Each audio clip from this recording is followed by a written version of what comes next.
what bothers me as the ER doc here is that let's just say you are tracking and all of a sudden you notice that your heart rate is spiking, you're not feeling good, and this fast rhythm, your monitor's not going to tell you if it's a bad rhythm, and you drop dead. You got the fitness tracker on there.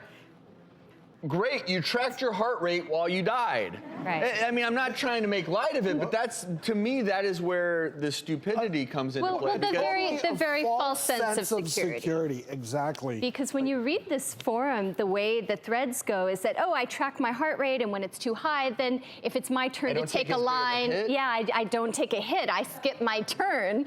And so they feel like they're somehow in control of the situation, but Well, it's really scary. Short-term risk, obviously, is heart attack, death with these stimulants. What about long-term risks as well? So the long-term risk, we know that stimulants, especially cocaine, can cause damage to your heart tissue itself. So you go into what we call congestive heart failure.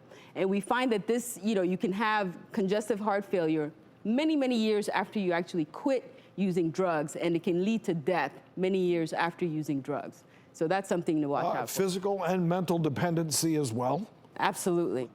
In your field of cardiology, I'm curious if you, during your training, have you had people come to you with long-term issues from, we'll just say, cocaine use? Absolutely. So I'm an electrophysiologist, a heart rhythm specialist, so I put in defibrillators in patients.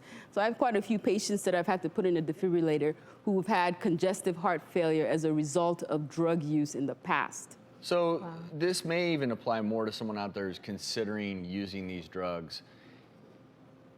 This is a reason not to. In fact, I've been shocked by how cavalier people if you are look with at their this use of it. YouTube channel that comes out of the Netherlands, it's these 3 young people. It has over 700,000 followers, where they will use illicit drugs, and they'll take whatever drug you suggest in the comments and do that once a week, and then they try to track the science and the physiology of it, and it's astounding because it totally makes light of the fact of how dangerous these drugs are, and it's more of just like a fun party thing to do. Let's try to legitimize it. I will say this, if you do use a stimulant illicitly and you develop the symptoms of a heart attack, please go immediately to the ER, because the reality is this is something that you do see in the emergency department.